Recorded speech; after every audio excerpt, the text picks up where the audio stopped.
ఎగువ నుంచి వస్తున్న వరద రాష్ట్రంలో పడుతున్న వానలతో కృష్ణా గోదావరి బేసిన్లకు భారీగా వరద నీరు చేరుతోంది.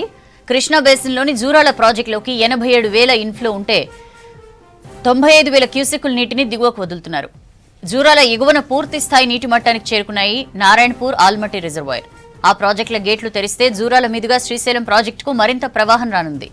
సుంకేశుల జలాశయానికి 38,000 క్యూసెక్కుల వరద వస్తుండటంతో 37,000 క్యూసెక్కులను కిందికి పంపుతున్నారు. శ్రీశైలం ప్రాజెక్టు ఇన్ఫ్లో 102,000 క్యూసెక్కులు ఉండగా 1,50,000 క్యూసెక్కుల అవుట్ఫ్లో వెళ్తోంది. నాగార్జున సాగర్లోకి 120,000 క్యూసెక్కుల ఇన్ఫ్లో చేరుతుండగా 32,000 క్యూసెక్కులను దిగువకు పంపుతున్నారు. గోదావరి బేసిన్లోని శ్రీరామ్ సాగర్ ప్రాజెక్టులోకి 3,610 క్యూసెక్కుల ఇన్ఫ్లో వస్తుండగా 622 క్యూసెక్కుల నీటిని దిగువకు వదులుతున్నారు. శ్రీపాద ఎల్లంపల్లి ప్రాజెక్టుకు 5,144 క్యూసెక్కుల ఇన్ఫ్లో 311 క్యూసెక్కుల అవుట్ఫ్లో ఉంది. లక్ష్మీ బ్యారేజ్కి 3.41 లక్షల ఇన్ఫ్లో వస్తుండగా అంతే మొత్తంలో వరద దిగువకు వెళ్తోంది. సమ్మక్క సీతమ్మ సాగర్ బ్యారేజ్లోకి 4 లక్షలకు పైగా వరద వస్తుండగా అంతే మొత్తంలో దిగువకు నీటిని వదులుతున్నారు. రాష్ట్రంలోని ప్రాజెక్టులకు జలకళకు సంబంధించి డీటెయిల్స్ తెలుసుకుందాం. శ్రీశైలం మనతో లైవ్ లో జాయిన్ అవుతున్నారు.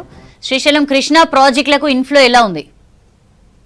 సౌజన్య, కృష్ణా గోదావరి బేసిన్లు ఈ రెండు బేసిన్లు కూడా రాష్ట్రంలో కురుస్తున్నటువంటి విస్తారమైనటువంటి వర్షాలతో జలకళ సంతరించుకుందని చెప్పుకోవచ్చు. ప్రధానంగా కృష్ణా బేసిన్లోని ప్రాజెక్టులకు ప్రవాహం అనేది అధికంగా కనిపిస్తుంది. 4-5 రోజులుగా కురుస్తున్న వర్షాలకు తోడు ఎగువన ఇతర రాష్ట్రాలకు కురుస్తున్న వర్షాలతోని ప్రవాహం అనేది ప్రాజెక్టులకు వచ్చేరుతుంది. కృష్ణా బేసిన్లో జూరాల, శ్రీశైలం, నాగార్జున సాగర్, సుంకేశ్ల ఈ ప్రాజెక్టులన్నింటిలో కూడా నీటి ప్రవాహం అనేది అధికంగా ఉంది. శ్రీశైలం ప్రాజెక్టులోకి, నాగార్జున సాగర్ ప్రాజెక్టులోకి ప్రవాహం ఎక్కువగా కొనసాగుతుంది. జూరాలకు కూడా ఎగువన ఉన్నటువంటి ప్రాజెక్టుల నుంచి భారీగా ప్రవాహం వస్తుందో జూరాల కూడా పూర్తిస్థాయి నీటి మట్టంతో జలకళను సంతరించు. ఒక్కసారి మనం కృష్ణా బేసిన్లో ఉన్నటువంటి ప్రాజెక్టులను ఒక్కసారి అబ్జర్వ్ చేస్తే ఎగువన ప్రధానంగా చూసినట్టే జూరాల ఎగువన ఆలమట్టి, నారాయణపూర్ 2 ప్రాజెక్టులు కూడా పూర్తిస్థాయి నీటి మట్టాన్ని చేరుకున్నాయి. ప్రజెంట్ ఆ ప్రాజెక్టులోకి 40,000 క్యూసెక్ల పైగా ప్రవాహం వచ్చి చేరుతుండగా 1-2 రోజుల్లో అంటే ఆల్రెడీ పూర్తిస్థాయి నీటి మట్టాన్ని చేరుకుంది. అయితే ఎగువన ఉన్నటువంటి ప్రవాహాన్ని దృష్టిలో పెట్టుకొని ఆ ప్రాజెక్టులో గేట్లను తెరిచే అవకాశం ఉందని చెప్పి అక్కడ ఉన్నటువంటి అధికారులు చెప్తున్నారు. ఈ నేపథ్యంలో ఆ ప్రాజెక్టుల గేట్లు తెరిస్తే కనుక జూరాల ప్రాజెక్టులకు ఇప్పుడున్న ప్రవాహానికి మరింత ప్రవాహం తోడే అవకాశం ఉంది. దాంతో దిగువన శ్రీశైలం ప్రాజెక్టులోకి మరింత ప్రవాహం పెరిగే అవకాశం ఉంది. శ్రీశైలం ప్రాజెక్టు నుంచి వదిలే నీరంతా కూడా నాగార్జున సాగర్ చేరుతుంది. ఇప్పుడు శ్రీశైలం, నాగార్జున సాగర్ 2 ప్రాజెక్టులో కూడా విద్యుత్ ఉత్పత్తి అనేది ప్రారంభమైంది. మనం ఒకసారి జూరాల ప్రాజెక్టులోకి ప్రజెంట్ 87,000 క్యూసెక్ల ఇన్ఫ్లో ఉంది. అదేవిధంగా 95,000 క్యూసెక్లను దిగువకు వదులుతున్నారు. జూరాల ప్రాజెక్టు ప్రజెంట్ 7.44 టీఎంసీల ప్రజెంట్ లెవెల్ ఉంది. అయితే పూర్తి స్థాయిలో 9.66 టీఎంసీల దాని కెపాసిటీ ఉంది. దాంతోపాటు సుంకేశ్ల జలాశయానికి కూడా 38,000 క్యూసెక్ల ఇన్ఫ్లో వస్తుంది. 37,000 క్యూసెక్లను దిగువకు వదులుతున్నారు. మరోవైపు శ్రీశైలం ప్రాజెక్టులోకి ప్రజెంట్ అయితే 120,000 పైన క్యూసెక్ల నీటి ప్రవాహం వస్తుంది. అయితే ఎగువన ఉన్నటువంటి ప్రవాహాన్ని దృష్టిలో పెట్టుకొని ఇటు విద్యుత్ ఉత్పత్తితో పాటు గేట్లను కూడా తెరిచి దాదాపు 1,50,000 క్యూసెక్లను దిగువకు వదులుతున్నారు. ప్రజెంట్ 202 టీఎంసీల కెపాసిటీ ఉంది. దీని పూర్తిస్థాయి కెపాసిటీ మాత్రం 215 టీఎంసీలు, అంటే ఇంకొక 12 టీఎంసీలకు పైగా నీరు వస్తే పూర్తిగా ప్రాజెక్ట్ అనేది నిండిపోతుంది. నాగార్జున సాగర్లోకి ప్రజెంట్ 120,000 క్యూసెక్ల ఇన్ఫ్లో వస్తుంది. విద్యుత్ ఉత్పత్తితో పాటు ఇతర కాలువలకు కూడా దాదాపు 32,000 క్యూసెక్లను దిగువకు వదులుతుండగా ప్రజెంట్ సాగర్లో 283 టీఎంసీల నీళ్లున్నాయి. 312 టీఎంసీల పూర్తి స్థాయి నీటి మట్టం ఉంటుంది.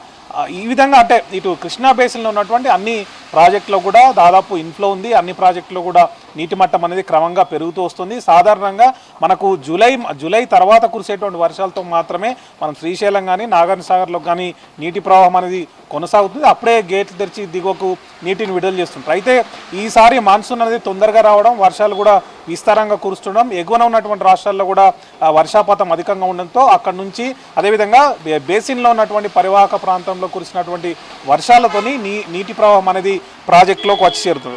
ఒకసారి మనం గోదావరి బేసిన్ కూడా చూడొచ్చు. గోదావరి బేసిన్ పైన అంటే మహారాష్ట్రలో ఉన్నటువంటి మనకు గోదావరి బేసిన్లో శ్రీరామ్ సాగర్ ప్రాజెక్టు, నిజామాబాద్ జిల్లాలో శ్రీరామ్ సాగర్ ప్రాజెక్టు మొదటి భారీ ప్రాజెక్టుగా ఉంటుంది. అయితే దాని మీద జైక్వాడి ప్రాజెక్టు ఉంది.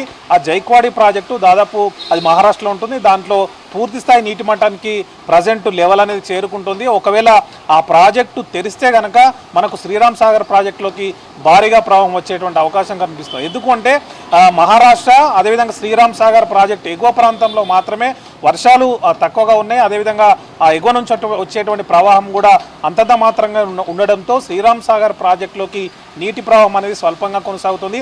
అదేవిధంగా ఇటు మనకు శ్రీరామ్ సాగర్ ప్రాజెక్టు దిగువన అప్ టు ప్రాణహిత వరకు కూడా ప్రవాహం అనేది క్రమంగా తక్కువగానే ఉందని చెప్పుకోవచ్చు. అయితే ప్రాణహిత నుంచి దిగువన మాత్రం అత్యధిక ప్రవాహం కొనసాగుతుంది. లక్షల క్యూసెక్ల నీరంతా కూడా దిగువకు వెళ్తుంది. అయితే శ్రీరామ్ సాగర్ ప్రాజెక్టు ఎగువన వర్షాలు లేకపోవడం, ఆ గోదావరి పరివాహక ప్రాంతంలో అంటే సింగూరు కానీ మంజీరా కానీ సరైన నీటి ప్రవాహం అనేది లేకపోవడంతో దిగువన ఉన్నటువంటి శ్రీరామ్ సాగర్ ప్రాజెక్టుకు సరైన ప్రవాహం లేదు. అయితే ఇప్పుడు కురుస్తున్నటువంటి వర్షాలకు స్వల్పంగా మాత్రమే ఆ ప్రాజెక్టులోకి నీరని చేరుతుంది. ఎగువన ఉన్నటువంటి జైక్వాడి ప్రాజెక్టు గేట్లు తెరిస్తే కనుక ఖచ్చితంగా శ్రీరామ్ సాగర్ ప్రాజెక్టు కూడా జలకలను సంతరించుకుంది. ఎస్ఆర్ఎస్పి దిగువన మాత్రం శ్రీపాద ఇల్లంపల్లిలో కూడా స్వల్ప ప్రవాహం ఉంది. కానీ లక్ష్మీ బ్యారేజ్ కానీ సమ్మక అదేవిధంగా సీతమ్మ సాగర్ ఈ 3 బ్యారేజీల్లోకి భారీగా ప్రవాహం వస్తుంది. లక్ష్మీ బ్యారేజీకి దాదాపు 3.5 లక్షల క్యూసెక్ల ఇన్ఫ్లో ఉంటే గేట్లన్నీ కూడా తెరిచి ఉండటంతో అంతే మొత్తాన్ని దిగువకు వదిలేస్తున్నారు. సీతమ్మ సాగర్ అదేవిధంగా సమ్మక్క సాగర్లో కూడా అదే పరిస్థితి. 4 లక్షల పైగా ఇన్ఫ్లో ఉంటే అంతే మొత్తాన్ని దిగువకు వదిలేస్తున్నారు. కింద గోదావరి కూడా ప్రాణహిత కింద గోదావరిలో మాత్రం నీటి మట్టం క్రమంగా పెరుగుతుంది. భద్రాచలం వద్ద కూడా ఉధృతంగా ప్రవహిస్తుంది. అక్కడ నుంచి కూడా దిగువకు ప్రవహిస్తున్నటువంటి గోదావరి ఉధృతమైన పరిస్థితులు ఉందని చెప్పుకోవచ్చు. ఇప్పుడు వర్షాలు ఇంకా కురుస్తున్న నేపథ్యంలో మరింతగా అంటే గోదావరి ఇటు కృష్ణ 2 పరివాహక ప్రాంతాల్లో ఆ ఏరియాలో ఉన్నటువంటి ప్రాజెక్టుల పరివాహం కానీ బేసిన్ల పరివాహక ప్రాంతాల్లో కనుక వర్షాలు ఇంకా పెరిగితే కనుక ప్రాజెక్టులోకి నీటి మట్టం పెరిగే అవకాశం కనిపిస్తుంది. గోదావరితో పోల్చినప్పుడు మాత్రం కృష్ణా బేసిన్లో ఉన్నటువంటి ప్రాజెక్టులన్నీ కూడా జలకలను సంతరించుకున్నాయి. సౌజన్య.